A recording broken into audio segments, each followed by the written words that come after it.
una nueva jornada del Diplomado Internacional en Justicia Constitucional. Es un honor para mí presentarle al doctor Emilio Suárez, quien nos acompañará el día de hoy. El doctor Emilio Suárez nos tratará el tema acción de habeas corpus. Él es profesor de Derecho Constitucional y Procesos Constitucionales, tanto en pregrado como posgrado en la Universidad San Francisco de Quito y en la Universidad Andina Simón Bolívar. Es socio y gerente general de la firma jurídica Durini y Guerrero Abogados. Mucho gusto, estimado doctor, tenerlo aquí con nosotros. Tuve el honor de haber sido su alumno en la especialización en la Andina Simón Bolívar y realmente un gran profesor. Así que a todos nuestros cursantes les mencionamos que el doctor tratará el tema de habeas corpus esta noche. Les recordamos a todos tener los micrófonos silenciados para de esta manera no interrumpir la intervención del doctor. Tiene el uso de la palabra, estimado doctor, un gusto saludarle. Muchísimas gracias, buenas noches con todos. ¿Me confirman si me pueden escuchar bien? ¿Sí? ¿Me escuchan bien? Sí, se escucha correcto. Perfecto, buenas noches con todos. Bueno, ya me he sentado, mi nombre es Emilio Suárez, agradezco a Latin Juris y a todo el equipo que lo conforma por la invitación a participar en esta interesante charla sobre una garantía jurisdiccional que en mi criterio es muy poco explorada en el Ecuador y que últimamente ha sido bastante abusada de una forma desnaturalizando esta garantía. Y eso es justamente porque en mi criterio hace falta profundidad en el manejo y también en la administración de justicia en torno a esta garantía jurisdiccional. Entiendo y estoy pendiente de este interesante diplomado y han visto algunos temas importantes respecto a justamente el manejo de los precedentes jurisprudenciales. Y creo que el habeas corpus es una de las garantías jurisdiccionales que quizás más desarrollo jurisprudencial ha tenido, a tal punto en que hoy por hoy personalmente considero que es imposible litigar en materia de habeas corpus en el Ecuador si no se conoce y se maneja adecuadamente la jurisprudencia que la Corte Constitucional ha dictado. La verdad no me gusta mucho dar clases o impartir una charla con presentaciones. En esta ocasión voy a hacer una excepción. No sé si me permiten compartir pantalla para ir viendo algunos temas importantes. Perfecto. Sí, está listo, doctor. Gracias. Un minuto. Ok, entonces, como pueden ver, y como ya me han presentado, esta charla tiene relación con justamente el habeas corpus. Perdonen un segundo, ahí se puede ver, ¿no? Con el habeas corpus. Y para todo esto hay que entender, una vez más, la importancia del precedente jurisprudencial. De hecho, yo siempre empiezo mis clases indicando que el precedente jurisprudencial, hoy por hoy, es una fuente formal del derecho. Así que mal hacemos en acudir a una audiencia o manejar un caso solamente desde la Constitución o la ley, sino que hay que saber manejar adecuadamente los precedentes que la Corte dicta y sobre todo, y no es algo sencillo, identificar los precedentes de la Corte Constitucional.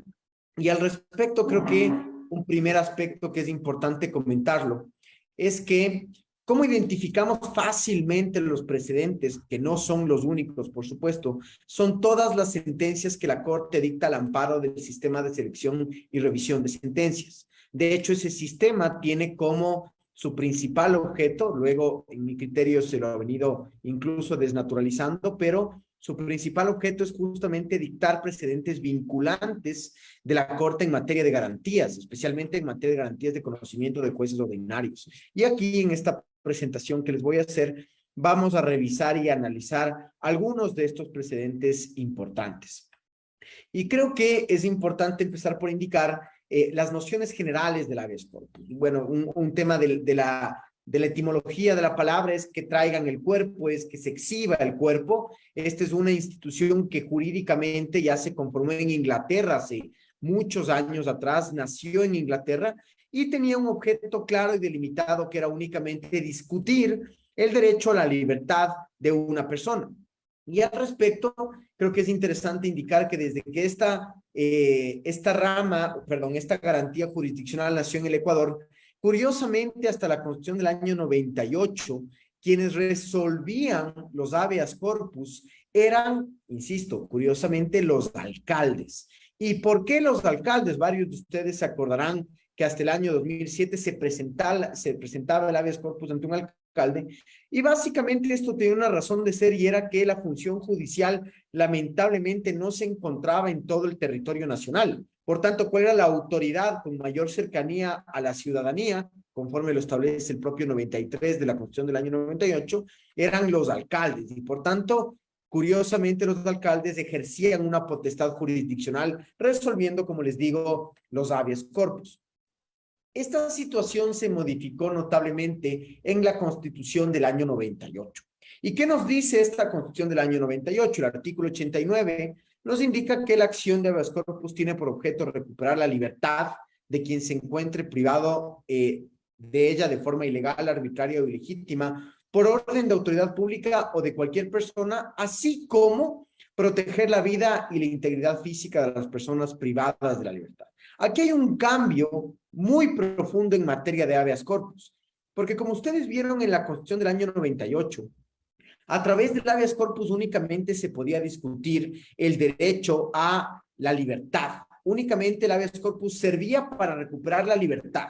Con la Constitución del año 2008, que fue mucho más garantista, expandió las garantías jurisdiccionales tanto en cantidad como en los efectos que tienen las garantías hoy por hoy, y que se han venido abusando de forma muy lamentable, es que extendió los efectos del habeas corpus no solamente a la libertad, sino que también ahora protegen la integridad física de las personas privadas de la libertad, y por ende también protegen su vida, lo cual ya vamos a analizar más a profundidad.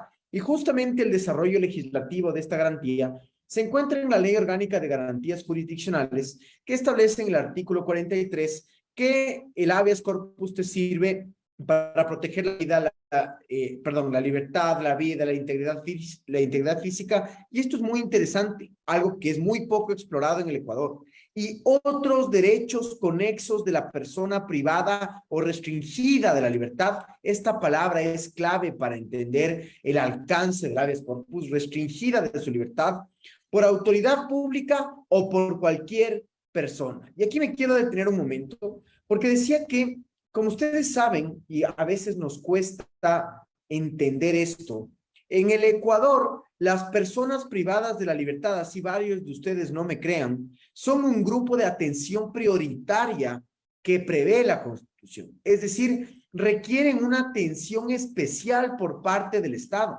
cosa que vemos que es una deficiencia continua del Estado, pues continuamente vemos las condiciones en las que se encuentran las personas privadas de la libertad. No se diga las masacres lamentables que han existido, que atentan contra la vida incluso de las personas privadas de la libertad. Pues curiosamente estas personas tienen derechos y son un grupo de atención prioritaria que requieren una atención muy especial y particular del Estado. A veces también nos olvidamos que cada una de las personas privadas de la libertad es responsabilidad del Estado, y que por cada muerte o lesión o tortura o incluso privación ilegal, ilegítima o arbitraria de una persona en un centro de reclusión es responsabilidad del Estado. Y tarde o temprano, lamentablemente, todas las muertes que han sucedido en este país en los últimos años nos van a costar como Estado en condenas posiblemente nacionales e internacionales. Pero insisto, ahora el habeas corpus tiene un alcance bastante más extenso, nos permiten proteger y tutelar no solamente la libertad, sino otros derechos, e incluso la propia Constitución y la Ley Orgánica de Garantías nos habla de otros derechos conexos, y ya vamos a ver. Por ejemplo, se puede tutelar el derecho a la educación que tienen las personas privadas de la libertad a través de un habeas corpus. El problema que tenemos en el Ecuador es que seguimos pensando que el habeas corpus solamente sirve para recuperar la libertad, y ahora, a través del habeas corpus correctivo, justamente, sobre el cual vamos a profundizar bastante, ya hemos dicho que se pueden tutelar otros derechos. Justamente respecto al derecho a la libertad, que es el primer derecho que se analiza, la Constitución y la Ley Orgánica de Garantías nos habla de tres elementos interesantes. La privación de libertad para el habeas corpus correctivo, para el habeas corpus reparador, debe incurrir en alguna de estas causales. Debe ser ilegal, debe ser arbitraria o debe ser ilegítima. Y hay muchas veces los abogados que litigan en materia de habeas corpus que, y aquí no es una crítica porque yo respeto mucho a mis colegas penalistas, por ejemplo, yo no soy penalista, pero se requiere mucho conocimiento también de materia constitucional para litigar correctamente en un habeas corpus. Si tu especialidad es únicamente la materia penal y no conoces las reglas, procedimientos, efectos y características del habeas corpus desde una perspectiva constitucional, es altamente probable que tu caso no tenga el resultado que tú le has indicado a tu cliente que podría llegar a tener. En este sentido, la Corte nos ha dicho que la privación de libertad para que proceda un habeas corpus debe ser ilegal, arbitraria o ilegítima. ¿Qué es cada uno de estos elementos y cómo se debe probar cada uno de estos elementos? Lo encontramos, por ejemplo, en la sentencia 247-27 CEPCC, que ha sido ratificado posteriormente en varias sentencias de la Corte. Y en esta sentencia nos da una explicación de estos elementos y nos dice, la privación de libertad es ilegal cuando aquella es ordenada o ejecutada en contravención con la norma. Nos suena bastante lógico. Es decir, si a mí me detienen violando la ley, por supuesto que la privación de libertad se convierte en ilegal.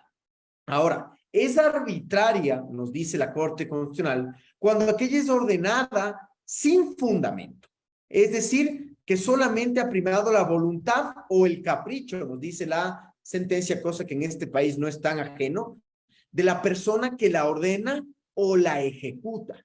Es decir, aquí viene un tema importante de el derecho a la motivación, que entiendo que ya lo han revisado también a lo largo de este diplomado, y es que la decisión de privación de libertad debe estar adecuadamente motivada. Caso contrario, se puede caer en que es una decisión arbitraria y por tanto cabe un habeas corpus en contra de esta decisión arbitraria de privación de libertad. Y finalmente nos dice en esta sentencia, que insisto ha sido ratificada por otras sentencias posteriores de la Corte, que la privación de libertad es ilegítima cuando aquella es ordenada por quien no tiene potestad o competencia para ello. Ya sabemos que en el Ecuador existe la administración de justicia en materia penal, especialmente los fueros, por ejemplo, la competencia en razón de los grados. Así que si, por ejemplo, a un alcalde o a un presidente de la República le dictan una orden de privación de su libertad por una autoridad que no es competente o a una persona que no tiene fuero, por un juez o un tribunal que no es competente, entonces esa decisión es ilegítima. E insisto una vez más, en materia de garantías jurisdiccionales, lo más importante en el Ecuador es fundamentar correctamente. Y parte de la fundamentación no es decir, señores jueces, la privación de mi libertad me restringe mi derecho. No, tú tienes que demostrar, al menos de forma argumentada, que es ilegal, que es arbitraria o que es ilegítima. No puedes incurrir en las tres causales a la vez. No puedes decir es ilegal, arbitraria o ilegítima. ¿Por qué? Porque yo lo considero. Sino que tú tienes que fundamentar alguna de estas tres. Probablemente hayan casos, muy pocos, en que se caen en estas tres causales, sin embargo, generalmente se cae en alguna de estas y debe ser probado y fundamentado. Ahora, ¿cuál es el objeto del habeas corpus? El objeto del habeas corpus, o más bien dicho, el habeas corpus tiene varios objetos conforme lo hemos venido explicando. El primer objeto del habeas corpus, lo cual no nos llama la atención, es proteger la libertad de la persona. También, por supuesto, el derecho a la vida y la integridad física y otros derechos conexos conforme lo hemos visto. La privación de la libertad de una persona, y esto es importante, no solo es la aprehensión de una persona, sino todo impedimento a transitar libremente en el territorio nacional. Y aquí me quiero ir nuevamente al artículo 43 de la Ley Orgánica de Garantías Jurisdiccionales, que nos abre el camino a un habeas corpus que es muy poco discutido en el Ecuador, que es el habeas corpus preventivo. ¿Qué nos dice el 43? Y les pido que leamos con absoluto detenimiento. La acción de habeas corpus tiene por objeto proteger la libertad, la vida, la integridad física y otros derechos conexos de la persona privada o restringida de su libertad. Y aquí está la clave para analizar lo que la Corte Constitucional nos dice en esta sentencia. Es decir, que una persona no solamente puede o debe estar privada de su libertad para que presente un habeas corpus, sino que la persona puede estar de una u otra forma restringida de su libertad para que proceda un habeas corpus. Les pongo un ejemplo. A mí me dictan y siempre me pongo yo de ejemplo, no me gusta poner a nadie de este ejemplo. A mí me dictan una prisión preventiva y yo me encuentro en Colombia. Eso quiere decir, porque yo me encuentro en Colombia y la prisión preventiva no se ha ejecutado, que esa prisión preventiva no puede ser cuestionada su legalidad o su fundamentación, o que es arbitraria esa prisión preventiva. Por supuesto que no. Yo sí puedo cuestionar pese a que la prisión preventiva no se ha ejecutado. Y eso nos dice la Corte en la sentencia 247-17 CEP. Es decir, que cualquier restricción a la libertad, como un arresto domiciliario o una prohibición de salida del país, puede ser cuestionada a través de un habeas corpus. ¿Por qué? Porque te restringe tu libertad. Y eso es lo que se denomina el habeas corpus preventivo, que lo vamos a hablar en unos momentos más. También la Corte ha analizado en algunas sentencias muy interesantes que el habeas corpus procede no solamente cuando un agente estatal te limita, te restringe tu derecho a la libertad, sino también cuando lo hacen los particulares. Hay varias sentencias de la Corte Constitucional. Por ejemplo, hay una sentencia muy interesante de los centros de desintoxicación de personas con adicciones. Por ejemplo, en ese caso es un particular la persona que te está restringiendo tu libertad, y la Corte ha establecido ciertos parámetros para que esa privación o restricción de la libertad de una persona pueda ser legítima y por tanto no viole un derecho constitucional. Entonces también procede en contra de particulares el habeas corpus. Por otra parte, y nuevamente, discúlpenme que vuelva al 43 de la ley, curiosamente nuestro legislador y nuestro legislador constituyente cometen varios errores de una técnica legislativa importante que debe existir en la redacción de las normas. Y nos hablan de una integridad física. Es decir, que solamente cuando una persona es torturada físicamente, parecería que cabe un habeas corpus. Es decir, una tortura de tipo psicológico, una tortura de tipo casi intelectual, no procedería el habeas corpus, aparentemente. Sin embargo, ¿qué nos dice el artículo 66 de la Constitución? Nos habla de que se reconoce y garantizará a las personas el derecho a la integridad personal, que incluye, y aquí viene la parte importante que la Corte lo ha desglosado enfáticamente en sus sentencias, incluye la integridad física, psíquica, moral y sexual de las personas privadas de la libertad. Por tanto, no solamente estamos hablando de este primer elemento de la integridad física de una persona, sino que estamos hablando también de que a una persona privada de su libertad, a un preso en el Ecuador, porque hay que decir las palabras como son, porque en el Ecuador no hay un centro de rehabilitación adecuado, sino que son personas que están prisioneras de un sistema muy deficiente. En el Ecuador se trata de que puede existir una violación no solamente física, sino psíquica, moral y sexual. Y de hecho estos elementos se analizan en las sentencias de la Corte Constitucional. Y obviamente el derecho a la integridad personal abarca la prohibición de tortura, desaparición forzada, tratos crueles y penas crueles, inhumanos o degradantes, la prohibición de uso de material genético. Bueno, ese es otro tema que no viene al caso analizar en este momento, pero el derecho a la integridad personal tiene un alcance mucho más desarrollado en la propia Constitución.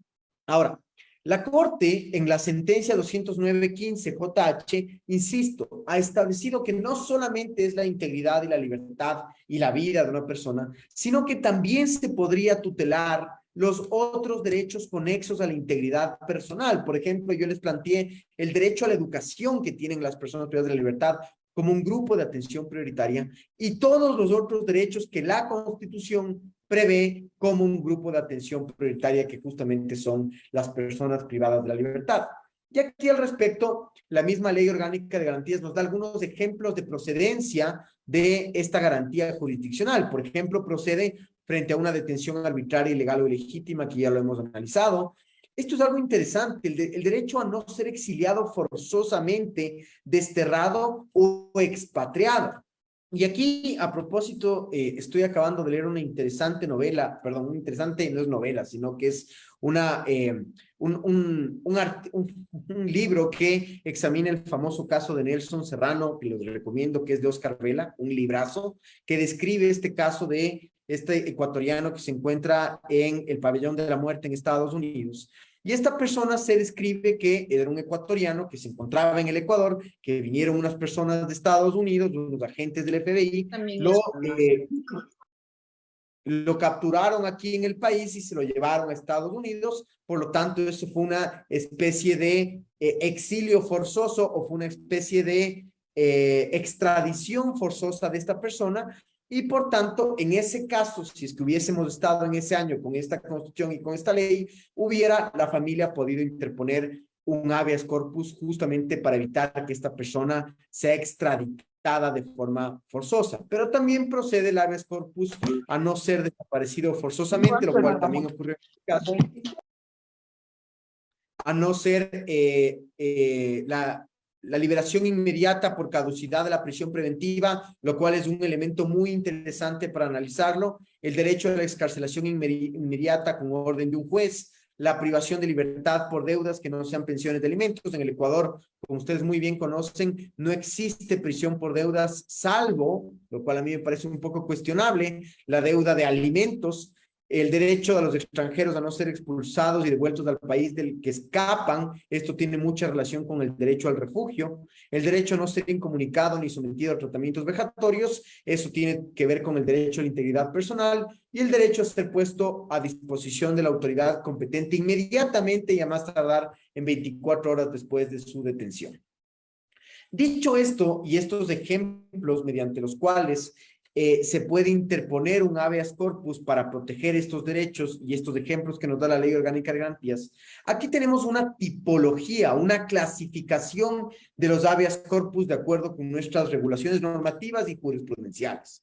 Tenemos el habeas corpus reparador, empecemos por el último del cuadro, que es el más común quizás de nuestro ordenamiento jurídico, y aquí nos dice que se presenta cuando ya ha ocurrido la privación ilegal, ilegítima o arbitraria. Es el habeas corpus clásico, por decirlo de alguna manera, y este corresponde para tutelar justamente el derecho a la libertad de una persona que se encuentra incursa en estas causales.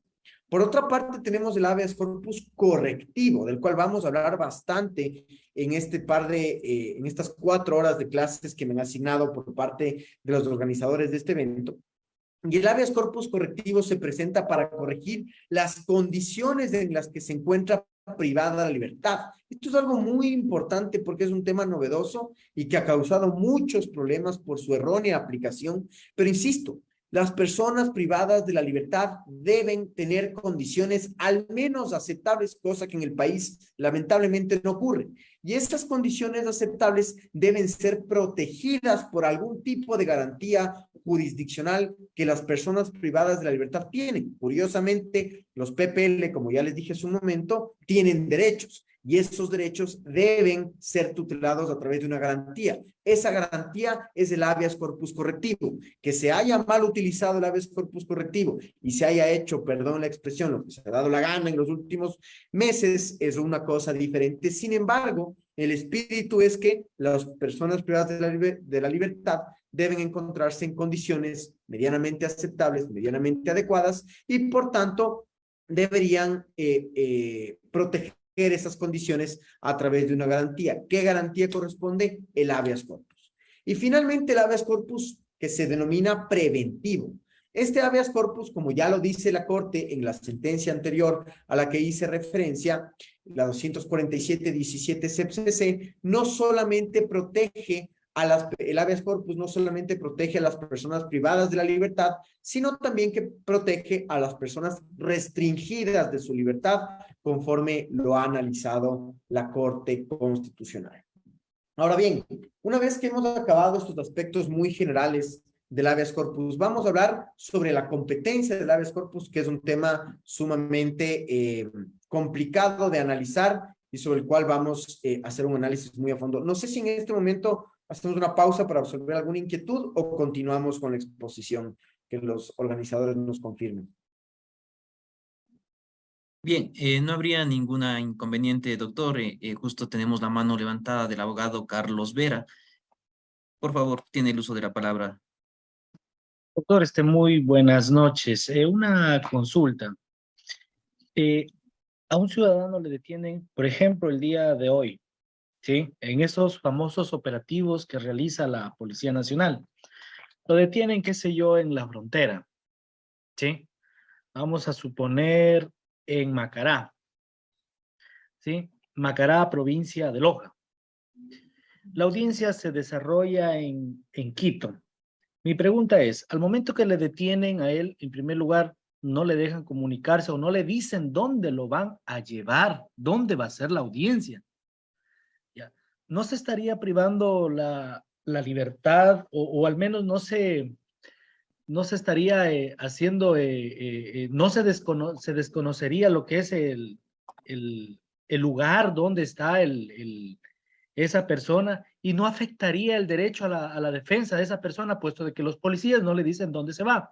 Entonces no hay la posibilidad de verle un abogado para que le patrocine la defensa. No sé si me entendió, me hice entender, doctor, tal vez puede ayudar con esa inquietud. Muchas gracias. Sí, muchas gracias por su pregunta. A mí me encanta hacer este comentario si es pregunta o consulta, pero más allá de de esa broma, en realidad, en esos casos, recordemos, mi expertise no es la materia penal, así que les pido una disculpa si cometo algún error en esta explicación. Sin embargo, una persona puede estar detenida para fines investigativos hasta 24 horas y ser llevada a donde la autoridad competente dentro de esas 24 horas. Ya se fue. Así vino. Hay alguien con el micrófono abierto. Bueno, entonces le decía que hay estas 24 horas para que sea llevada ante la autoridad competente. Hasta donde tengo entendido en materia penal, el juez competente en primera instancia es el juez del lugar donde se cometió el delito, donde se presume que se cometió el delito, así que debería ser llevado donde este juez. No es que yo cometí, y eso se vio, por ejemplo, con Leonidas Issa, no es que yo cometí el delito en Latacunga y me traen a Quito para ser juzgado, sino que al haberse cometido el delito en Latacunga, en ese caso, el señor debe y debió ser juzgado, entiendo que está siendo procesado, en esa ciudad. Por tanto, existe una competencia en razón de el territorio importante en materia penal, así que respecto a eso creo que no entramos mucho en la discusión del habeas corpus, sino quizás en una inclusive nulidad del proceso penal por ser juzgado por una autoridad incompetente. Y eso es algo interesante que lo vamos a analizar después, porque justamente estos elementos de la competencia quizás no deben discutirse en el habeas corpus, la competencia en materia del proceso penal, salvo que por supuesto, se convierte en una decisión ilegal, sino que cuando tú discutes una solemnidad sustancial de un proceso penal y no te han dado la razón y llegas a sentencia, ya lo vamos a analizar posteriormente, lo que cabe en ese caso no es el habeas corpus, sino lo que cabe es una acción extraordinaria de protección porque a ti te han violado tus derechos en una sentencia. En ese caso, lo que cabe, insisto, es una AEP y no un habeas corpus, que lo vamos a ir discutiendo a continuación. No sé si, Fernando, continúo o seguimos dando la palabra. No sé cuál es la dinámica, perdón. Sí, doctor. Si desea, podemos continuar con la ponencia y después al final realizamos todas las preguntas para que nos alcance el tiempo. Correcto. Perfecto. Entonces, ok, sigamos. Déjenme compartir la pantalla, por favor. Ok, en cuanto a la competencia en materia de habeas corpus, es interesante estudiar la competencia desde el punto de vista estrictamente procesal.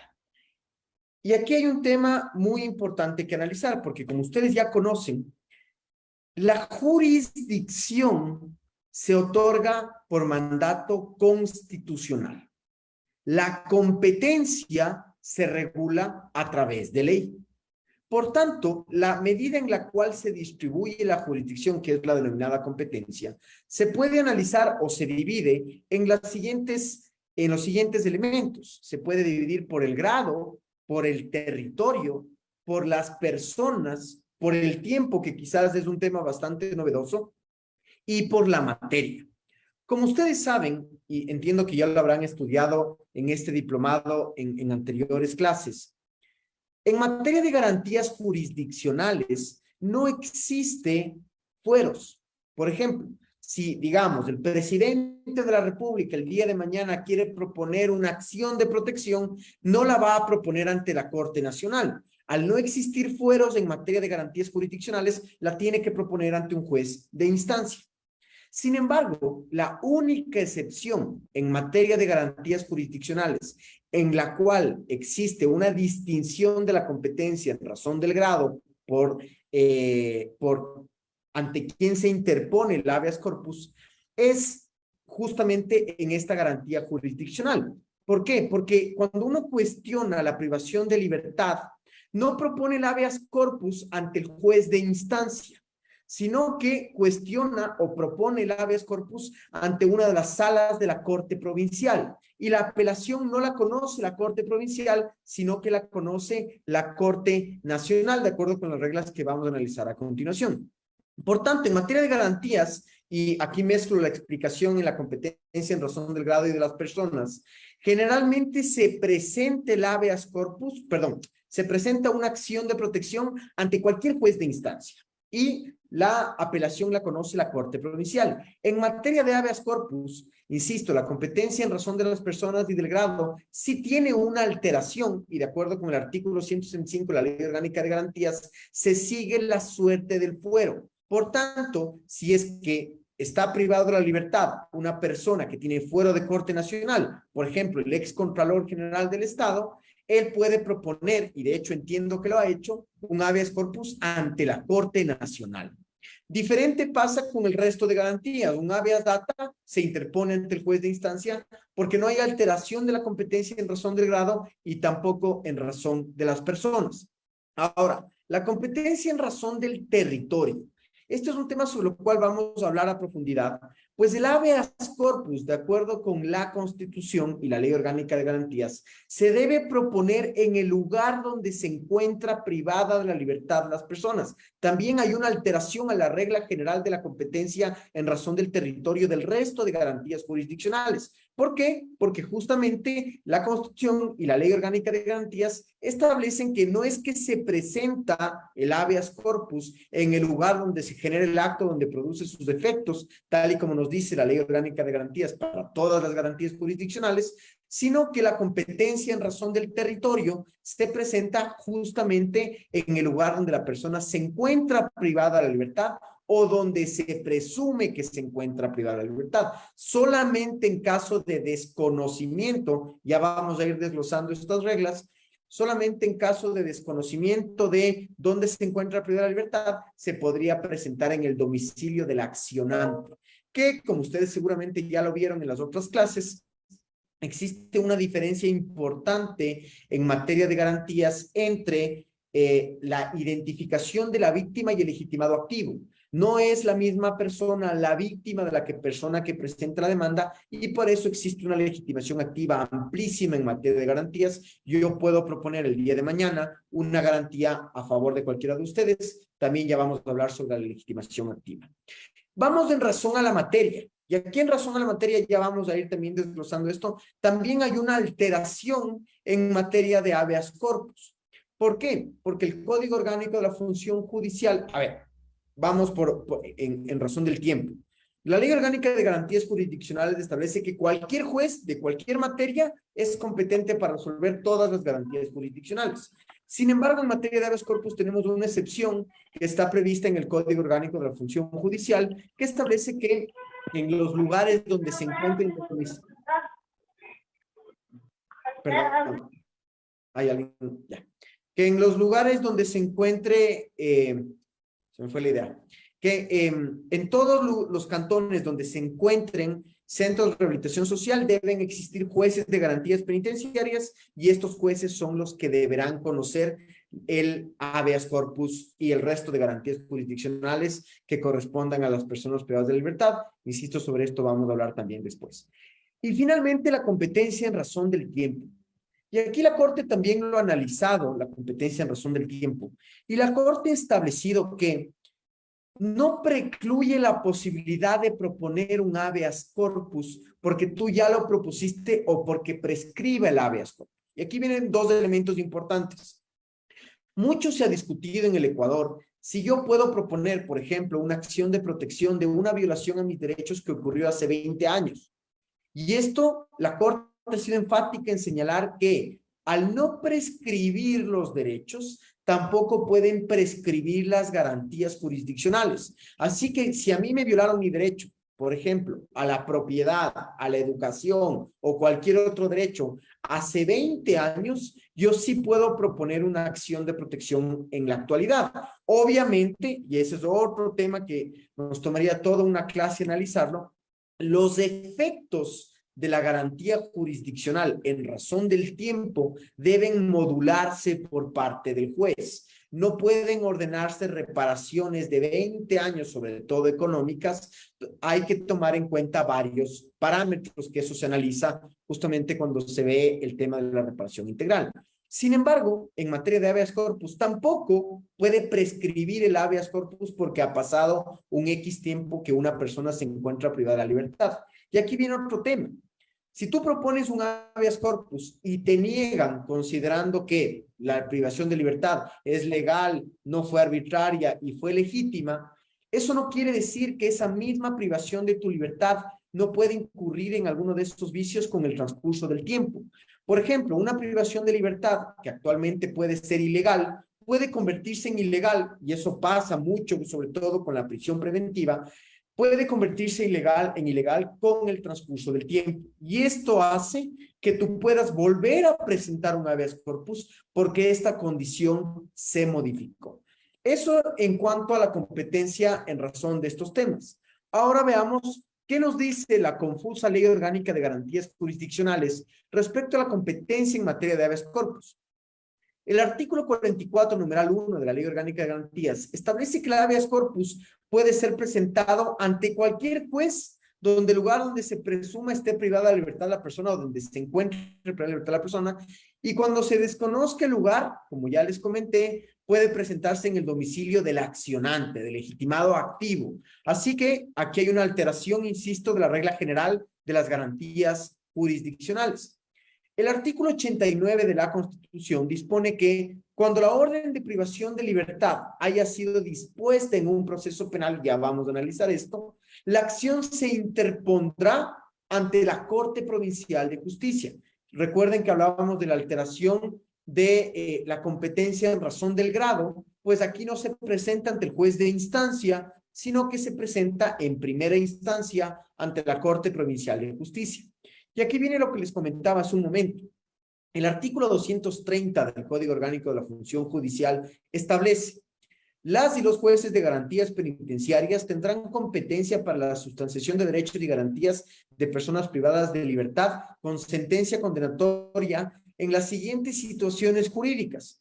Todas las garantías jurisdiccionales, salvo la EP. Es decir, el Código Orgánico de la Función Judicial modifica tácitamente la competencia de la Ley Orgánica de Garantías en materia de habeas corpus, que establece que los jueces de garantías penitenciarias conocerán el habeas corpus cuando se trate de personas privadas de la libertad con sentencia condenatoria. Ahora, aquí viene un problema que les pido su especial atención porque este es un lío que arma la Ley Orgánica de Garantías. La competencia, y ya vamos a ir viendo cada uno de los escenarios, en primera instancia es más o menos la siguiente. Insisto, cuando yo estoy cuestionando una prisión preventiva, en primera instancia conoce la Corte Provincial y en segunda instancia ya vamos a ver quién en función de esta norma. Cuando me encuentro con una sentencia ejecutoriada y quiero presentar un habeas corpus correctivo, alegando que me están torturando o que tengo una violación a mi derecho a la salud o a cualquier otro derecho conexo, la competencia en primera instancia del habeas corpus es del juez de garantías penitenciarias donde se encuentre privada de la libertad la persona, ¿de acuerdo? Entonces, hay que entender muy bien la competencia en razón del grado. La única competencia de las cortes provinciales es cuando lo que se cuestiona es la orden de privación de libertad hasta antes de que esa persona tenga una sentencia ejecutoriada. ¿Por qué? Porque lo que tú estás discutiendo en ese escenario es el derecho a la libertad de la persona. Y el derecho a la libertad, lo cual es el habeas corpus reparador, solamente lo puedes discutir hasta antes de que haya una sentencia ejecutoriada. Porque si la sentencia ejecutoriada, y aquí les pido su especificación, si la sentencia ejecutoriada me viola mis derechos, ¿qué garantía jurisdiccional cabe en ese escenario? La acción extraordinaria de protección. En ese escenario no cabe el habeas corpus para discutir una sentencia ejecutoriada. Por tanto, ya vamos a ver un cuadro que de hecho lo saqué y ahorita me acabo de dar cuenta que no puse la fuente, es del libro de Juan Francisco Guerrero, de las garantías jurisdiccionales. Él tiene un cuadro bastante explicativo de este asunto de la competencia. Pero vamos al supuesto de que en mi contra dictan una prisión preventiva y yo me encuentro 2 años en prisión preventiva. Presento el habeas corpus y me niegan el habeas corpus. Ustedes como mis abogados me van a decir, presentemos una apelación. La gran pregunta es en este escenario, ¿a quién le corresponde conocer la apelación? Porque fíjense lo que dice el artículo 44, numeral 4 de la Ley Orgánica de Garantías. Procede la apelación de conformidad con las normas comunes a las garantías jurisdiccionales. ¿Cuáles son las normas comunes? Que conoce la Corte Provincial, una de las salas de la Corte Provincial. Sin embargo, hay un punto seguido que confunde a la gente y confunde a muchos abogados. Cuando la privación de la libertad haya sido dispuesta en Corte Provincial, se apelará ante la presidenta o presidente de la Corte Nacional. Y cuando hubiere sido dispuesta por la Corte Nacional, se apelará ante cualquier otra sala que no ordenó la prisión preventiva. Y aquí en mis clases yo siempre les hago la siguiente pregunta. Insisto, yo estoy preso con prisión preventiva más de 1 año, esa privación se vuelve ilegal, presento un habeas corpus, o ustedes como mis abogados presentan un habeas corpus, nos niegan el habeas corpus en primera instancia, y ahí viene la gran pregunta. ¿Ante quién apelamos en segunda instancia? O como se dice en materia procesal, ¿para ante quién se apela en segunda instancia? Y la verdad es que la generalidad de los estudiantes suelen decir, se apela ante el presidente, actual presidente, el doctor Saquicela, de la Corte Nacional de Justicia. Y eso es una equivocación por una pésima redacción del artículo 44, numeral 4 de la Ley Orgánica de Garantías. ¿Por qué? Porque fíjense esta trampa. Este punto seguido te dice que se apelará ante el presidente cuando la privación de la libertad haya sido dispuesta por la Corte Provincial de Justicia. ¿En qué casos la Corte Provincial de Justicia puede privar de la libertad de una persona? En el caso de fuero, por ejemplo, de un alcalde. En ese caso, la Corte Provincial puede ordenar la privación de la libertad de una persona. Pero si es un ciudadano común y corriente como lo soy yo, ¿quién me va a ordenar mi prisión preventiva? Y disculpen si cometo un error porque no es mi expertise, pero ordena un juez penal. Así que ese juez penal, yo presento el habeas corpus porque estoy discutiendo la orden de privación de mi libertad, presento el habeas corpus ante la Corte Provincial y curiosamente, y aquí nuevamente quiero pedir su atención, en este escenario, en este caso que les estoy poniendo, en mi caso de mi privación de mi libertad ilegal, arbitraria o ilegítima, no está regulada en la Ley Orgánica de Garantías la apelación.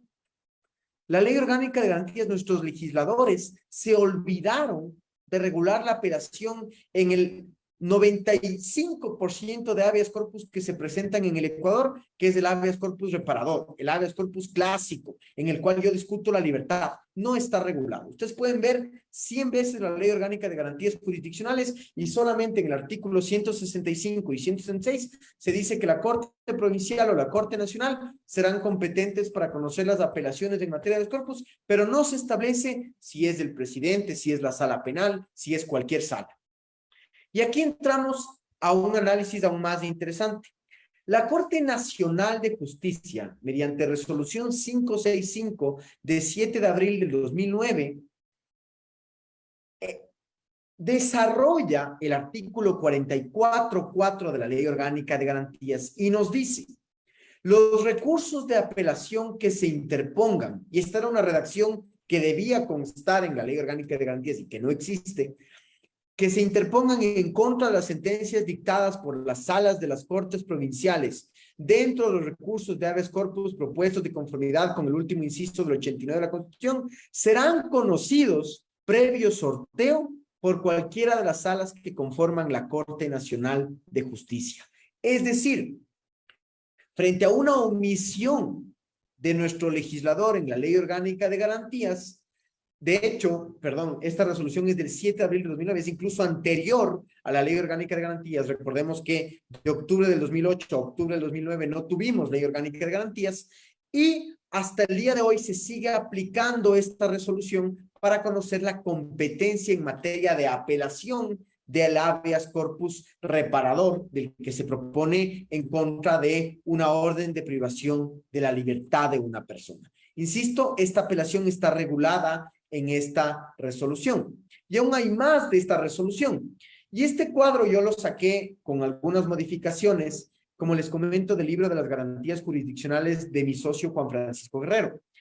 Y aquí se establece en un cuadro bastante didáctico la competencia de los jueces en materia de habeas corpus. Entonces, cuando no se ordena la privación de libertad en un proceso penal, la primera instancia la resuelve cualquier juez de primer nivel y la apelación, tal y como nos establece el 44.4, seguirá las reglas de las garantías jurisdiccionales. Por tanto, la apelación le corresponderá conocer a una sala especializada de la Corte Provincial que se seleccionará por sorteo. Hasta ahí creo que estamos absolutamente claros. Cuando la privación de la libertad haya sido ordenada en un proceso penal sin fuero, insisto, sin fuero, porque aquí también hay una alteración de la competencia en razón de las personas, le corresponde la primera instancia a la sala de la Corte Provincial y, de acuerdo con la resolución que acabamos de revisar, a la sala especializada de la Corte Nacional de Justicia. Cuando la privación de la libertad haya sido ordenada en un proceso penal con fuero de Corte Provincial, le corresponde la primera instancia a la sala especializada de la Corte Provincial y en segunda instancia a una sala especializada de la Corte Nacional. Cuando se tiene fuero de Corte Nacional, la misma regla de acuerdo con el fuero. Le corresponde en primera instancia a una sala de la Corte Nacional y en segunda instancia a otra sala de la Corte Nacional. Y aquí viene lo del habeas corpus reparador. Cuando yo cuestiono la vida e integridad física de una persona privada de libertad, y aquí es algo importante, en este escenario del habeas corpus correctivo, yo no estoy cuestionando el derecho a la libertad. Yo no quiero que le liberen a mi cliente. Yo quiero que se corrijan las condiciones en las cuales se encuentra privado de libertad. Le están torturando, le violan el derecho a la salud, le violan el derecho a su integridad personal, de cualquier manera. En ese sentido, le corresponde a cualquier juez de garantías penitenciarias de primer nivel del lugar donde se encuentra privada de libertad la persona. Eso es la competencia que hasta el día de hoy se ha venido aplicando en materia de habeas corpus correctivo. Recordemos los últimos habeas corpus, incluso polémicos, que se han dado en el país en los últimos meses. Y en segunda instancia, la competencia, ya que la primera es del juez de instancia, le debería corresponder a una sala de la Corte Provincial. Sin embargo, y este tema de la competencia es interesante analizarlo, porque la Corte Constitucional, ¿me confirman si pueden ver mi pantalla? Sí, se ve, doctor. Gracias. En la sentencia 365-18-JH/21, la Corte Constitucional indica algo que, en mi criterio, es una confusión de los jueces de la Corte Nacional y nos dice: situaciones de privación de libertad bajo prisión preventiva. Esto está hablando de los casos de habeas corpus correctivo. Para el caso de personas privadas de la libertad por detención que devenga en un proceso penal o una orden de privación preventiva dictada en su contra que sea ilegítima e ilegal, si de la sustanciación de la acción de habeas corpus se desprende que han existido violaciones a la integridad personal, la sala de la Corte Provincial de Justicia ordenará las medidas que se requieren para la protección de la integridad personal. Parecería que la Corte constitucional altera la competencia en materia de habeas corpus correctivo y parecería que ese habeas corpus le corresponde conocer el correctivo, insisto, a la Corte Provincial. Sin embargo, hay que leer con detenimiento esa sentencia porque la Corte se plantea un primer escenario. Si presentas tú un habeas corpus reparador, que cuestionas la libertad, y además se verifica en ese habeas corpus que hay una tortura, hay lo que se llama un arrastre de fuero, así que ese habeas corpus también le corresponde conocer o ese derecho vulnerado a la sala de la Corte Provincial. Pero el habeas corpus correctivo, insisto, aquel que busca corregir las circunstancias en las cuales una persona se encuentra privada de su libertad, la competencia es la común y corriente, es decir, cuando tú presentas ante un juez de instancia y la apelación la presentas ante la Corte Provincial. El único caso, creo que esa es la forma más sencilla de explicar esto, el único caso en el que hay una alteración a la competencia en razón del grado es cuando lo que tú cuestionas es la orden de privación de tu libertad dictada en un proceso penal. Todo el resto de habeas corpus se presentan ante un juez de instancia, salvo que obviamente tengas fuero, lo cual ya vimos, que le corresponde analizar a uno de los jueces, perdón, a la Corte Provincial o a la Corte Nacional en su defecto. No sé si hasta ahí hay alguna inquietud en cuanto a este tema de la competencia en materia de habeas corpus para ir absolviendo cualquier inquietud que tenga.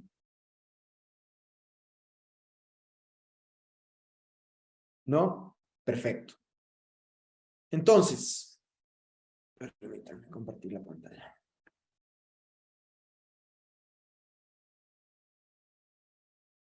Perfecto. Entonces, estábamos viendo la competencia en materia de habeas corpus y habíamos establecido estas reglas. Y al respecto de la competencia, la sentencia 017-18 CEP-CC ha establecido que se colige que cualquier juez a juez donde se presuma se encuentra privada de la persona es el competente para el conocimiento del habeas corpus ante dos aspectos. El uno, cuando se ha terminado el proceso penal sin resolución de un recurso pendiente y la persona privada de la libertad se encuentra en cumplimiento de la pena establecida mediante sentencia, y dos, cuando se desconozca el lugar de privación de la libertad. Les insisto una vez más, cuando tú tienes una sentencia condenatoria y tú quieres cuestionar tu derecho a la libertad, no se cuestiona eso a través de habeas corpus. Tendrás que cuestionarlo a través de la AEP y con las reglas que la AEP tiene particulares, que lo que tú cuestionas no es tu libertad, sino que debes cuestionar los vicios en los que se ha incurrido en el proceso que te han violado tus derechos.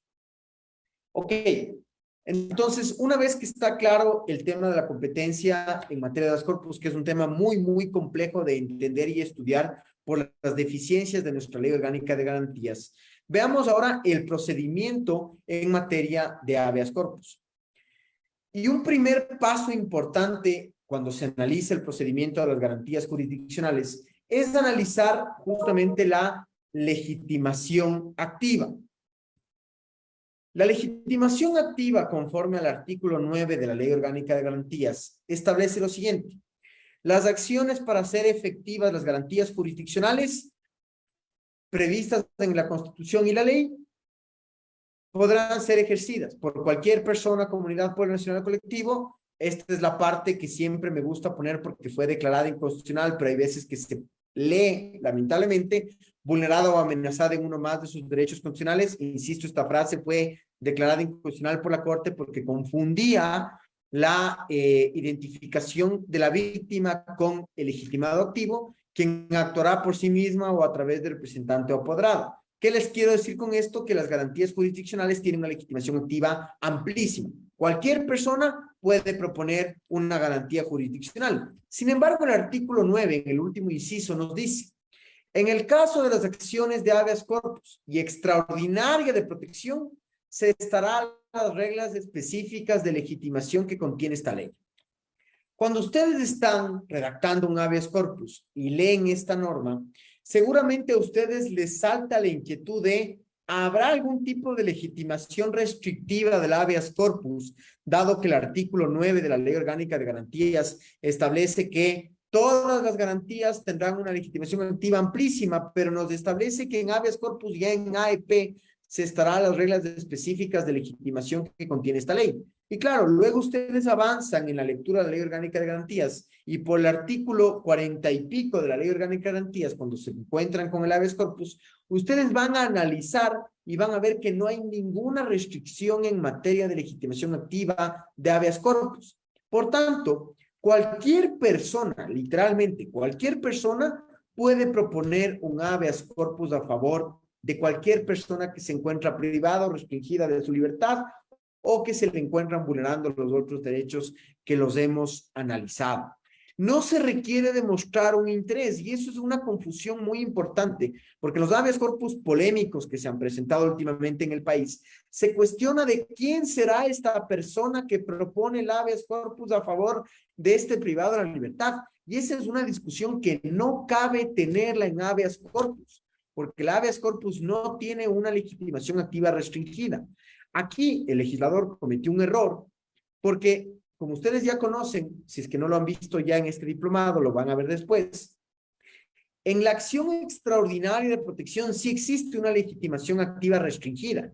Solamente podrán proponer la AEP las personas que son partes procesales o que debieron ser partes procesales. No, yo no puedo proponer un habeas corpus, perdón, una acción extraordinaria de protección a favor de una persona que se encontraba litigando con una tercera persona, sino que solamente ellos, o si yo debía haber sido parte procesal, tengo legitimación activa para proponer la EP.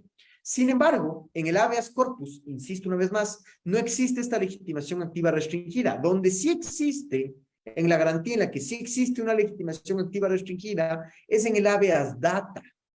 Entonces, esto es un error más de nuestra vetusta Ley Orgánica de Garantías Jurisdiccionales, porque en el habeas data, donde se protegen los derechos, perdón, la información particular, personal de una persona de sus bienes, ahí sí existe una legitimación activa restringida. Pero en el habeas corpus, por supuesto que no puede existir una legitimación activa restringida, porque caso contrario, imaginémonos el caso en el que a mi cliente le están torturando o le tienen incomunicado o está desaparecido forzosamente y a mí me tocaría recoger la firma del cliente para presentar habeas corpus. No tiene lógica, no tiene sentido. Es decir, insisto una vez más, en el habeas corpus no existe esta restricción en materia de legitimación activa. Ahora, es muy interesante, perdón, es muy interesante revisar la legitimación pasiva en materia de habeas corpus. ¿Y qué nos dice el artículo 89 de la Constitución? Inmediatamente de interpuesta la acción, la jueza o juez convocará una audiencia que deberá realizarse en las 24 horas siguientes, en la que deberá presentar la orden de detención con las formalidades de ley, las justificaciones de hecho y derecho que sustentan la medida. La jueza o juez, y aquí viene un tema importante que delimita la legitimación pasiva en habeas corpus, la jueza o juez ordenará la comparecencia de la persona privada de la libertad, de la autoridad, y esto es importante, de la autoridad a cuya orden se encuentra la persona detenida, de la defensora o defensor público y de quien haya dispuesto o provocado según el caso. ¿Qué nos quiere decir esto? Que si una persona se encuentra privada de la libertad, los legitimados pasivos deberían ser el director del centro donde se encuentra privada de la libertad y el famoso SNAI, respecto del cual nos vamos a referir a continuación.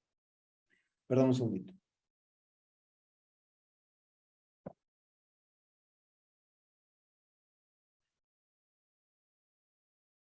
Ok, entonces, les decía que en el habeas corpus, sobre todo en el correctivo, y aquí hay que hacer una diferenciación, en el habeas corpus reparador, a quien le corresponde responder, o el legitimado pasivo del habeas corpus, es el juez que dictó la orden de privación de la libertad de la persona, el juez o el tribunal, ¿de acuerdo? No hay duda respecto a eso en el habeas corpus reparador.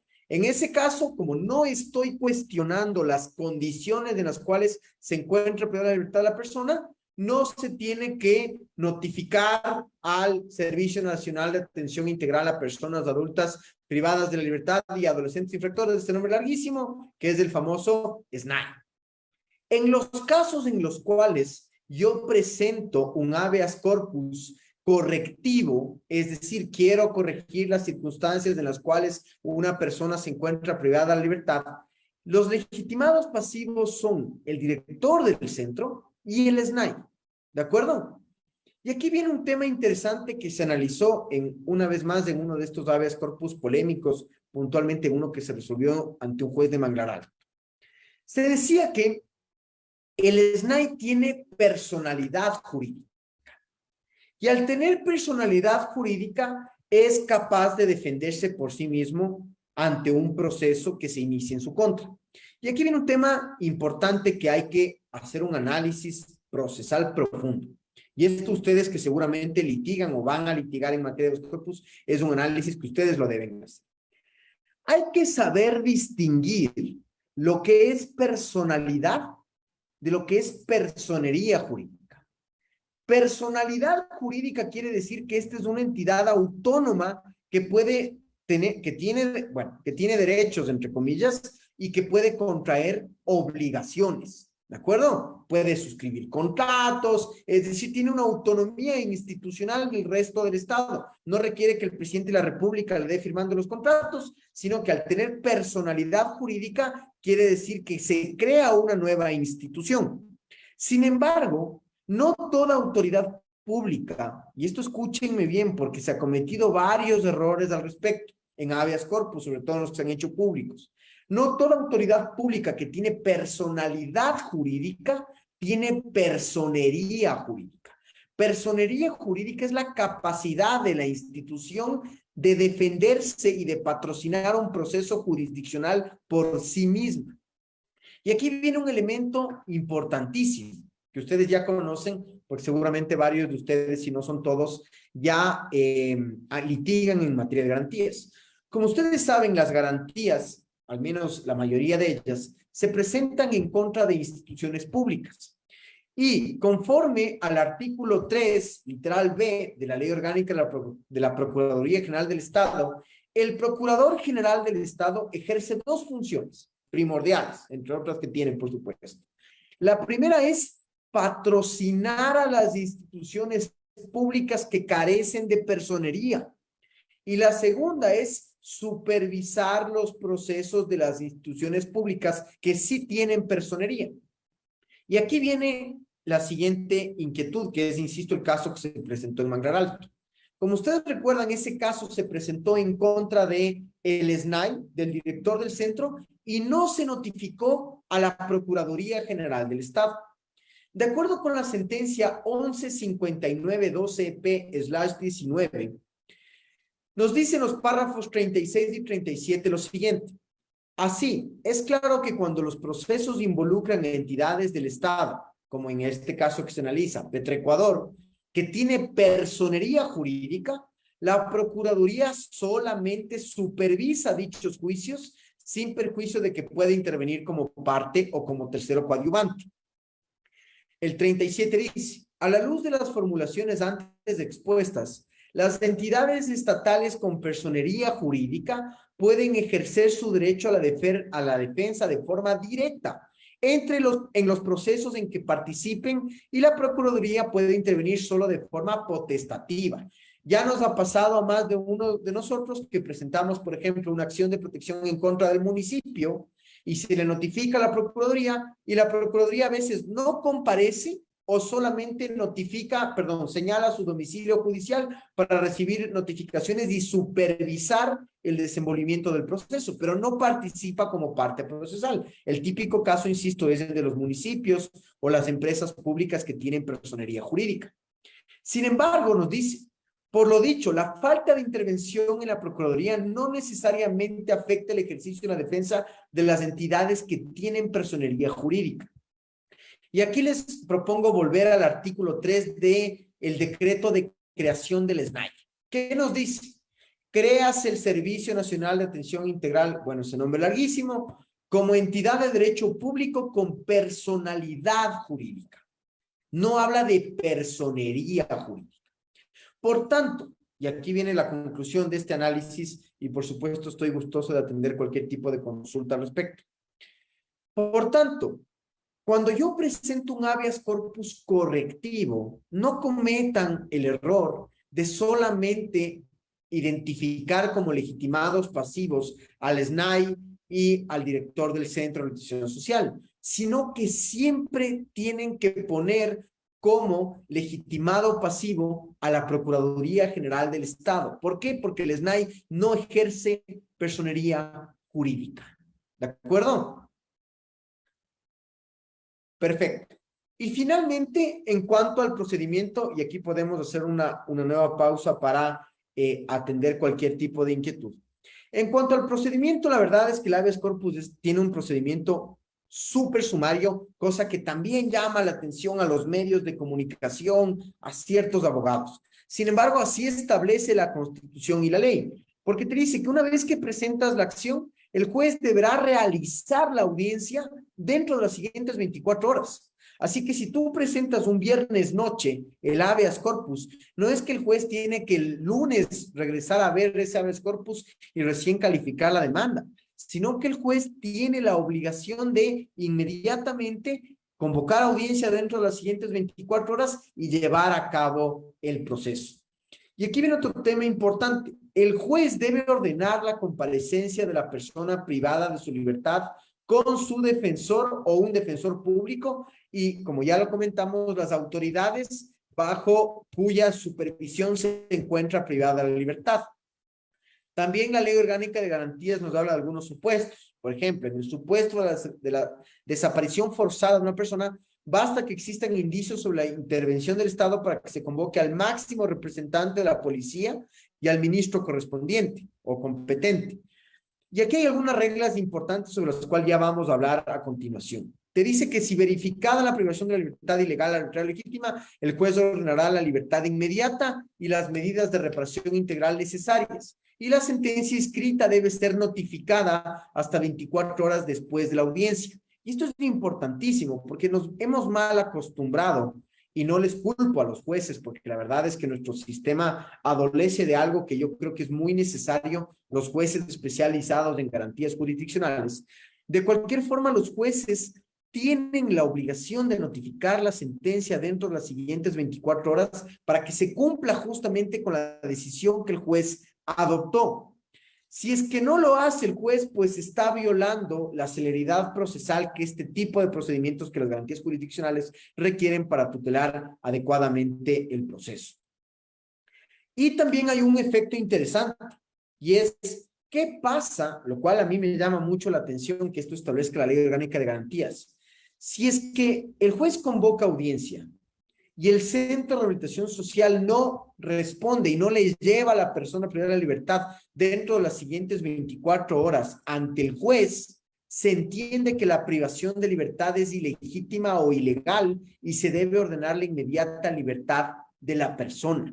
Y esta es una regla muy firme y clara y contundente que establece la Ley Orgánica de Garantías. Por esto, cuando ustedes preguntan a un director de un centro de rehabilitación social, de una cárcel, como yo las llamo, porque no tienen de rehabilitación social muy poco, en realidad ellos odian los habeas corpus porque toca movilizar toda la logística para que esa persona que está inmersa en el habeas corpus acuda a la audiencia. Caso contrario, la misma Ley Orgánica de Garantías establece la consecuencia de que esa persona no acuda. Ya vimos las reglas también de la apelación en materia de competencia.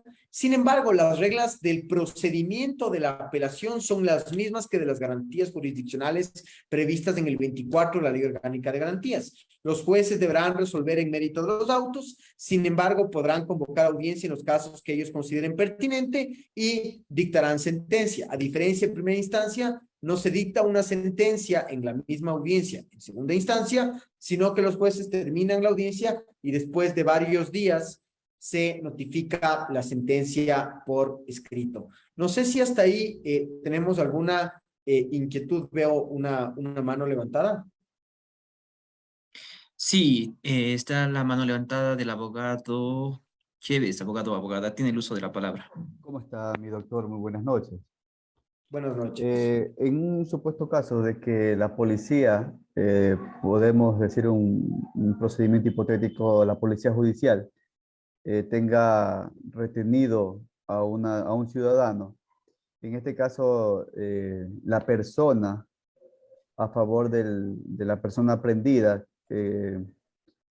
podrá interponer su acción de habeas corpus citándola al Ministerio de Gobierno, o tendría que hacer algún tipo de escrito también considerándolo a la Policía Nacional. Hay que considerar que el Ministerio de Gobierno ejerce la representación legal, judicial y extrajudicial de la Policía Nacional. En este caso, la Policía Nacional carece de personalidad jurídica. ¿Cómo sería en este caso, mi estimado doctor, si la Policía Nacional tiene retenido a una persona de manera ilegal? En ese caso, lo que cabe, por supuesto, es un habeas corpus, y como no se está cuestionando una orden de privación de libertad resuelta en un proceso penal, lo que cabe es presentar el habeas corpus ante un juez de instancia y cuestionar ante el juez de instancia esta privación de la libertad, en este caso que usted nos pone el ejemplo de estos policías. Y ahí, por supuesto, tendrá que ser el legitimado pasivo, la comandancia de la policía, el Ministerio de Gobierno y, por supuesto, la Procuraduría General del Estado, estimado doctor. No sé si con eso absuelvo su inquietud. Sí, mi doctor. Muchas gracias. Bien, muchísimas gracias. Tenemos la mano levantada también de Washington Campoverde. Tiene el uso de la palabra. Gracias, muy buenas noches, doctor, buenas noches. Una pregunta corta sobre el tema de la personalidad y la personería jurídica. En este caso, se había manifestado que no se notificó a la Procuraduría en el tema de un habeas corpus correctivo. ¿Se estaría vulnerando ahí el derecho al debido proceso de las partes, ya que no existió notificación para la representación del Estado en este caso? Por supuesto, doctor, absolviendo su inquietud justamente en ese caso al que hice referencia, que fue de público conocimiento, por eso hago referencia al mismo, se notificó solamente al SNAI. Por tanto, en ese caso, no se notificó a la Procuraduría General del Estado, y al SNAI no tener personería jurídica. El caso, bueno, se resolvió como se resolvió en primera instancia, todos ustedes deben conocer, se aceptó el habeas corpus, desnaturalizando el habeas corpus correctivo, sobre lo cual ya vamos a hablar en unos momentos, y luego de eso se presentó una apelación, y en apelación se declaró la nulidad del proceso, indicando que se había violado el derecho a la defensa del Estado por no haberse notificado a la Procuraduría General del Estado. Solamente una precisión terminológica. En materia de garantías no se cita, cuidado con eso, se notifica a las partes, así que se debe exigir la notificación a las partes. Y otro tema importante que la Corte lo ha dicho. Finalmente, recuerden que incluso las garantías jurisdiccionales no requieren patrocinio de abogado, nos dice la Ley Orgánica de Garantías. Ya vemos que los legisladores a veces no nos quieren mucho a los abogados y nos van restringiendo el campo de práctica profesional. A manera de broma les digo esto.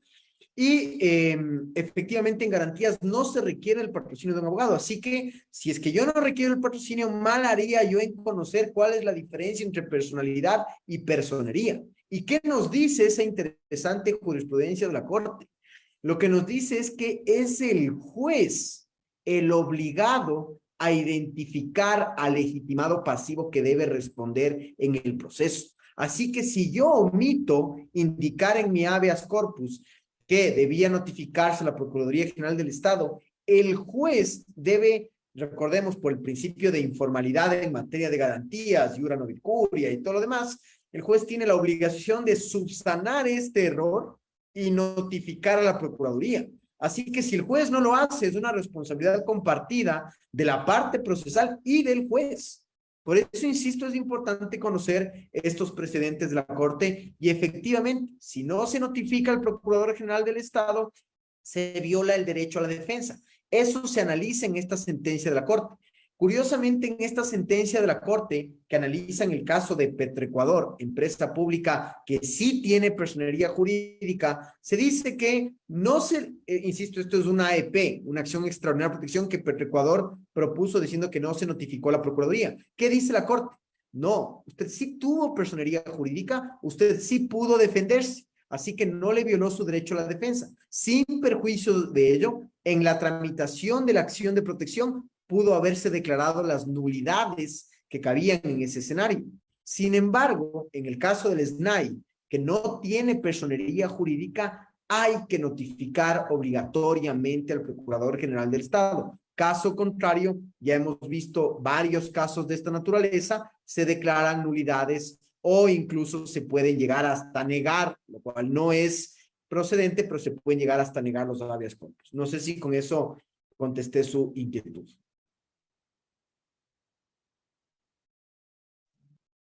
Sí, Bien, gracias, muchas muy gracias, amable, doctor. doctor. A las órdenes.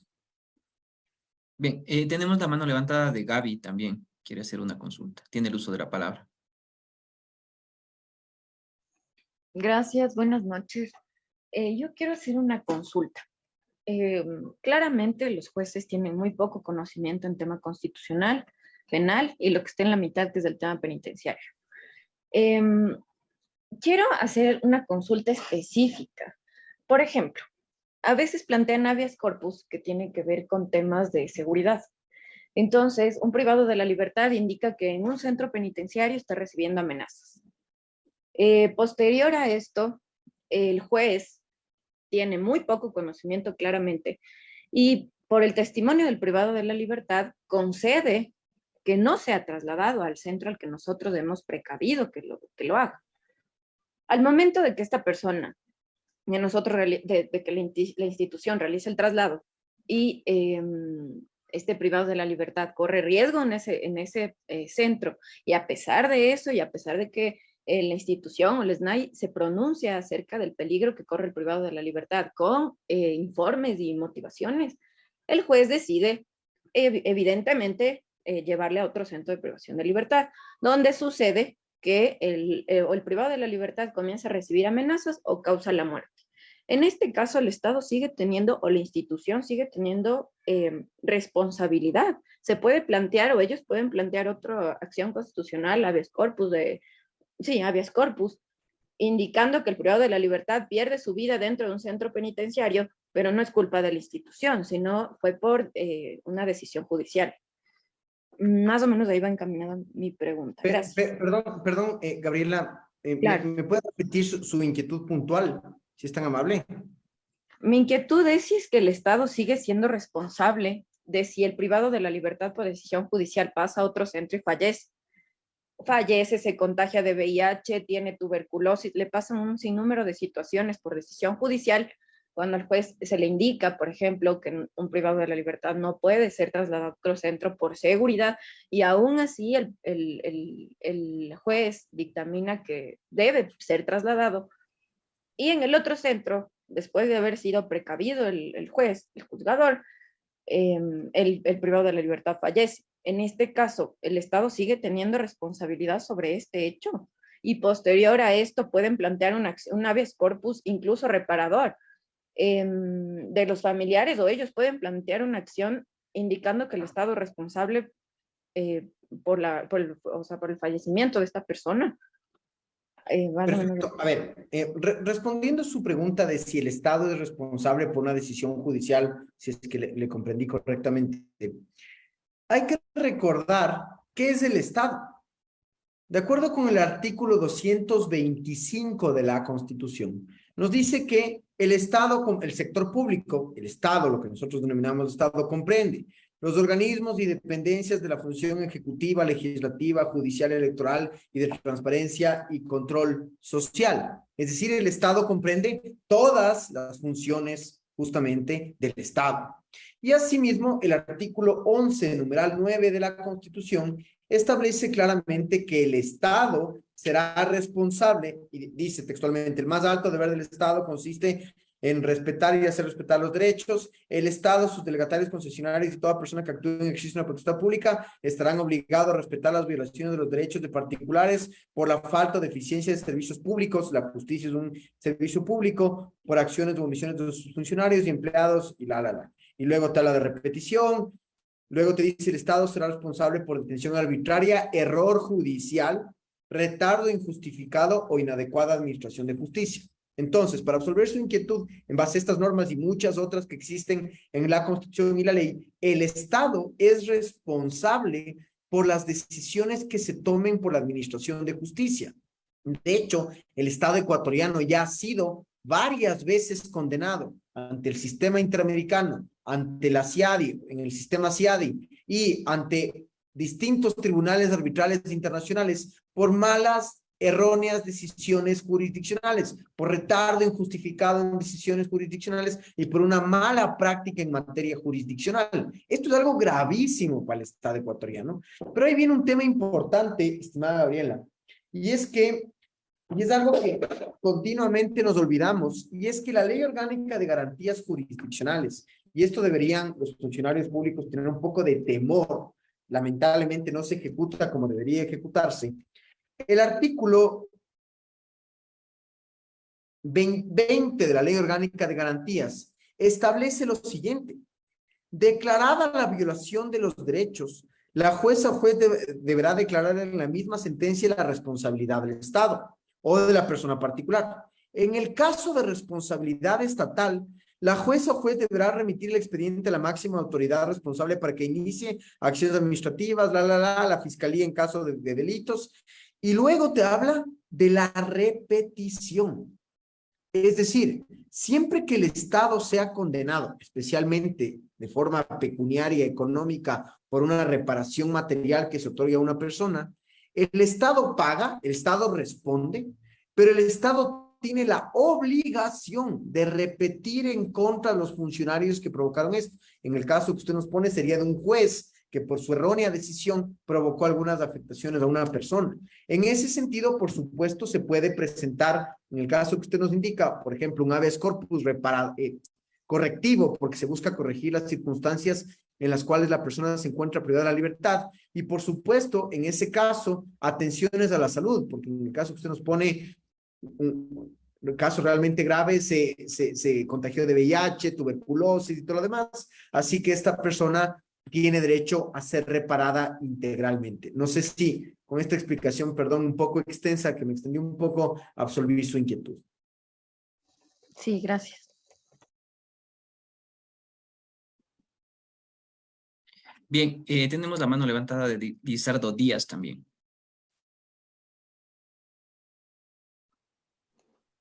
Gracias, doctor. Buenas noches. Aplaudo su intervención, muy clara, concisa, doctor. Felicito su ponencia. Tengo dos inquietudes, doctor. La primera es respecto de justamente lo que estamos conversando en el tema de habeas corpus de uno de los políticos conocidos, del expresidente Glass. Se emitió en el segundo intento se emitió la boleta de excarcelación.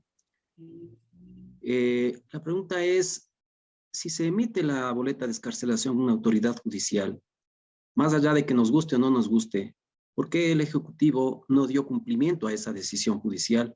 Porque era obvio que si hay una decisión judicial, tiene que dar cumplimiento a esa orden. Eso en la primera inquietud. La segunda inquietud, doctor, es ¿qué pasa? Porque hubo un tema hace un poco tiempo atrás, 1 año, 2 años atrás.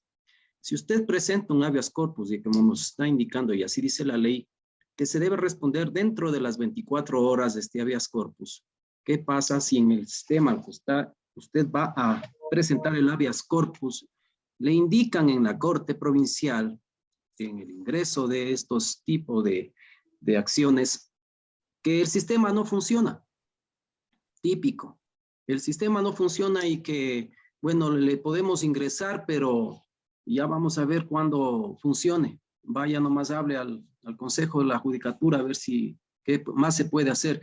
Pero el sistema no funciona, no puede ingresar el habeas corpus. Pese a ello, se le ingresa, se pone la fecha de recibido el ingreso Y como no funciona el tema de habeas corpus, queda el habeas corpus ahí un mes esperando que funcione el sistema. ¿Cómo le parecería ahí? Eso nada más, mi doctor. Muchas gracias. Muchas gracias por su inquietud. A ver, en cuanto, y eso es un tema que lo vamos a abordar seguramente el día de mañana cuando analicemos el habeas corpus correctivo, que ha sufrido severas deslegitimaciones en el Ecuador debido a su mala utilización. Pero coincido con usted en algo, más bien dicho, coincido con usted en todo lo que usted acaba de indicar. Las sentencias de jueces constitucionales son sentencias, nos gusten o no. El juez haya hecho lo peor del mundo en su sentencia, en su decisión, en su fallo, igual es una sentencia de un juez. Así que el Estado, por más presidente, Asamblea Nacional, cosa que a mí me tiene aterrado las decisiones de la Asamblea Nacional en materia de garantías jurisdiccionales, que ahora la Asamblea le ha dado por decir, es inaplicable la garantía. Imagínense lo grave de eso. Entonces, por Dios, son sentencias de jueces que tutelan nuestros derechos. Si seguimos permitiendo, y esto es una alerta que yo quiero levantar y aprovecho y más bien les pido disculpas a los organizadores por levantar esta alerta en este diplomado. Si seguimos permitiendo que los políticos, que los funcionarios públicos desconozcan a su criterio las garantías jurisdiccionales, y les digo esto con toda sinceridad, dejamos de tener un Estado constitucional de derechos y de justicia. Se acabó el Estado de Derecho en el Ecuador. Y eso es algo realmente grave. Por tanto, se deben cumplir las sentencias. Ahora, que, por ejemplo, yo no conozco a detalle, pero tengo entendido que las boletas de excarcelación que se dictaron en el habeas corpus del caso que usted cita tenían varias inconsistencias, hasta cambiados nombres, números, hechas a mano cuando hay un protocolo y un sistema que les permite asegurarse de eso. También es algo que hay que observar, ¿no? Es algo que hay que observar, insisto, cómo se emitieron estas boletas de excarcelación, porque obviamente el director del centro tiene que cumplir con las decisiones que se adoptan en un determinado caso correctamente con las formalidades del caso. Insisto, en materia de garantías hay el principio de informalidad, pero no me va a venir en una servilleta a decirme, vea, libérele al señor X. Por más, o sea, y esto no es un tema, un análisis relacionado a la persona que propuso ese habeas corpus, pero se tienen que cumplir con ciertos estándares mínimos. Hasta donde tengo entendido, la excusa no es que yo no cumplo porque no quiero cumplir, la excusa, hasta donde sé del Estado, es no cumplo porque esas boletas adolecen de varios errores y deficiencias. En cuanto a su segundo comentario del tiempo, porque me parece más un comentario acertado, es lamentable que en el país muchas veces, no sé si ustedes han percibido que nuestros derechos están en un tercer renglón. Primero y más alto que nada, la persona de la ventanilla. Esa persona está por encima de los derechos de las personas en el Ecuador. En segundo plano, el sistema. Porque aquí el sistema te puede atropellar tus derechos todos los días y no pasa nada. Y lo más grave es lo que usted comenta, que una garantía no te permitan presentar porque no hay sistema. Eso es no entender lo que es una garantía jurisdiccional. Eso es no entender la urgencia de que esa garantía llegue a conocimiento de un juez. El problema es que en este país ahora se presentan acciones de protección hasta para divorciarse. Entonces, ese abuso de las acciones de protección, por supuesto que genera una desnaturalización y que la gente pierda ese sentido de prioridad que deben tener las garantías. Pero lo que usted dice es terrorífico. Que no me permitan presentar 3 días un habeas corpus, pueden estarle asesinando a mi cliente hasta que se les ocurra que el sistema funcione. Hay que dar soluciones ágiles. De hecho, y esa es mi última lámina de conclusiones, algunas propuestas que yo las hago desde la academia, con mis alumnos hemos presentado algunos proyectos de ley, cosas por el estilo, pero se necesita una reforma integral a la administración de justicia en materia de garantías en el Ecuador. Caso contrario, el Estado de Derecho pende de un hilo en el Ecuador. No es por drama ni generar dramatismo, pero es realmente preocupante la situación de las garantías en el Ecuador. No sé si con eso le contesté sus preguntas, estimado Lizardo. Muchas gracias, doctor. Sí, muy claro, muy claro. Muchas gracias. Bien, y también tenemos la mano levantada de la abogada Emelda Valdés. Tiene el uso de la palabra. Muy buenas noches con todos, doctor Suárez. Excelente ponencia, gracias por compartir su conocimiento. Mire, yo tengo una consulta. Es de acuerdo al decreto 265, porque salieron para las personas que tenían una enfermedad catastrófica, que se podían acoger al indulto, y que esto pues conocen los jueces de garantías penitenciarios. Y aquí es donde está también el asunto del retardo administrativo del SNAI. Cuando uno presenta un indulto, la juez lo primero que hace es oficiar al SNAI para que él ya remita un informe del estado de salud del privado de la libertad. Pero esto se demora para enviarlo por lo menos 1 o 2 meses, impulsando por escrito. Para que respondan se demoran 5 meses. Y cuando llegan, ya esto, ellos también, una vez que llegan, no es que ya en base al informe médico se pronuncian y dan un dictamen, sino que todavía le corren traslado a la parte para ver qué digo yo, para ver qué dice el abogado. Entonces, doctor, la pregunta en sí es, ¿puedo yo en este caso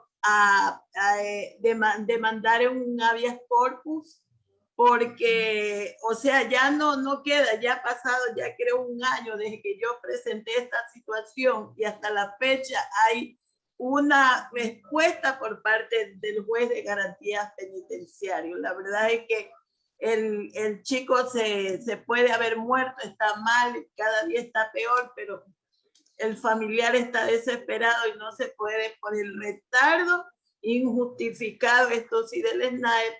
Y también como jueza garantista tampoco ella no hace lo que tiene que hacer por garantizar el derecho a la vida de ese privado de la libertad. Gracias, doctor. Eso es todo.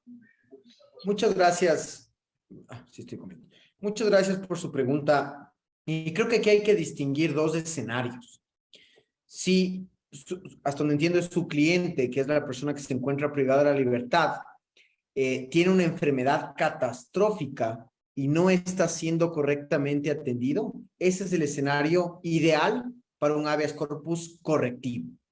Es decir, se debe presentar un habeas corpus, que lo vamos a ver el día de mañana a mucho detalle, una sentencia muy interesante de la Corte, que ustedes la pueden ver en el sistema de la Corte, es muy, muy importante revisarla. Y es un manual, esa sentencia es un manual, literalmente, de cómo debe presentarse y cómo debe resolverse un habeas corpus correctivo cuando se está tratando del derecho a la salud de la persona privada de la libertad. Este es un primer elemento. El segundo elemento, para absorber su inquietud, el hecho de que a una persona se le indulte y todo el proceso de indulto, en mi criterio, insisto, esto es ya una opinión porque no hay un criterio de la Corte, ni mucho menos, en mi criterio no cabe la interposición de un habeas corpus para que le otorguen el indulto a su cliente. Entiendo las trabas burocráticas, lamentablemente tengo entendido que se creó un proceso para la obtención del habeas corpus porque, y ahí es un cuestionamiento más conceptual que yo tengo, el indulto por su naturaleza es, indultas a una persona la pena, es decir, indulta a Emilio Suárez la pena que tiene de 10 años de prisión por cualquier delito, ¿de acuerdo? Ese es el indulto. Sin embargo, en este país se confunde el indulto con la amnistía, porque se dice, se indultará a todas las personas con enfermedades catastróficas. Eso, desde el punto de vista conceptual, no es un indulto. Eso no es un indulto. El indulto requiere una individualización del destinatario del indulto. En ese sentido, para mí, insisto, es un error desde lo conceptual, de la forma en la cual se otorgan los indultos en el país. Sí, y el indulto, ojo, requiere un decreto ejecutivo de indulto a Emilio Suárez por esta pena privativa de libertad. Sin embargo, el hecho de no cumplir con el proceso para la obtención del indulto, para mí no corresponde analizarlo desde un habeas corpus. Por ejemplo, una sentencia interesante de la Corte Constitucional es que, recuerden ustedes que la Asamblea Constituyente otorgó unas amnistías bastante generales. Y ahí se discutía qué pasa si esa amnistía no me benefició a mí, si es que yo incurría en los hechos amnistiados. Y ahí esta persona propuso una acción por incumplimiento. Recuerden que la acción por incumplimiento tiene dos objetivos. El primero es justamente hacer efectivo el ordenamiento jurídico ecuatoriano. Y lo que la Corte estableció es que el beneficio de la amnistía, en este caso, la amnistía es, de acuerdo con el criterio de la Corte, es otorgada en base a una facultad legislativa. Por tanto, para hacer efectiva la amnistía, correspondía una acción por incumplimiento. Perdón que me haya desviado de su caso, pero el indulto como tal, yo no lo puedo hacer efectivo a través de un habeas corpus. No sé si con eso contesté su inquietud, pero puede proteger los derechos de su cliente a través de un habeas corpus correctivo si es que su derecho a la salud no está siendo atendido correctamente. Sí, gracias, doctor. Estoy satisfecha. Tenía esa inquietud y por eso le consulté. Gracias. A las órdenes. Bien, no tenemos más preguntas, doctor. Perfecto, Fernando. No sé si podemos, entiendo que mañana también tengo 2 horas más. Quisiera abordar desde el inicio de una clase completa lo que es el habeas corpus correctivo y analizar el tema de la prisión preventiva y la caducidad de la prisión preventiva en el contexto de un habeas corpus. No sé si continuamos con eso el día de mañana. Sí, no habría problema, doctor. Entonces, en virtud de eso, permítame hacerle unas par de preguntas que nos hacen acá desde redes sociales para también que tengan participación en el diplomado. Bien, desde redes sociales nos mandan muchos saludos y felicitaciones para su ponencia. Dice Winker Noriega, nos dice buenas noches, saludos desde Lima, Perú. Rodrigo Rivera, saludos desde Cariamanga. Peralta Pinto, buenas noches, saludos de Guatemala. Y tenemos una pregunta. A ver, ya se me movió aquí en los comentarios. Veo una pregunta que dice, en el supuesto caso que exista ausencia de juez de garantías penitenciarias en el lugar de detención, ¿ante quién se presenta? Nos pone Miguel Cabrera. Y Sí, en ese caso se debe presentar ante cualquier juez de instancia sin importar su materia. Se sigue la lógica de las garantías jurisdiccionales ordinarias. En ese caso se presenta, no hay distinción, no hay una limitación de la competencia en razón de la materia, así que cualquier juez de primera instancia será competente para conocer ese habeas corpus. Insisto, en los casos en los que no exista juez de garantías penitenciarias en esa jurisdicción. Correcto, doctor. Bien, con eso sería todo, doctor. También nos han pedido que nos pueda compartir sus diapositivas. No sé si nos las puede hacer llegar para que nosotros los podamos compartir, tanto acá en redes sociales como en el chat de Zoom nos han solicitado que nos pueda compartir. Con el mayor de los gustos, señor Fernando, y también, si es que es de su interés, el día de mañana vamos a ver 2 sentencias claves en materia de habeas corpus correctivos, si es que las quisieran revisar para irlas discutiendo en la clase fuera ideal. Una sentencia es la 365-365-18-JH/21 y la otra sentencia es la 209-15-JH/21. Esas 2 sentencias las vamos a analizar el día de mañana, que tienen relación justamente con el habeas corpus correctivo, y vamos a profundizar mucho esa figura que, insisto, de forma lamentable ha sido desnaturalizada por las últimas actuaciones de abogados, jueces y partes interesadas. Listo, bien, muchísimas gracias, estimado doctor Emilio, por su ponencia tan clara y concisa el día de hoy. Entonces nos estaremos viendo el día de mañana y de igual manera con todos ustedes, estimados cursantes, muchísimas gracias por acompañarnos en esta jornada más, ya la jornada número 8 del Diplomado Internacional en Justicia Constitucional. Hasta el día de mañana nos despedimos con todos y nos estaremos viendo a partir del día de mañana. Gracias, gracias con todos. Muchas gracias. Buenas noches con todos. Gracias, buenas noches con todos. Buenas noches, profesor. Gracias por la conferencia, interesante. Buenas noches a todos. Muchas gracias, doctor. Excelente, felicitaciones. Todo, hasta mañana.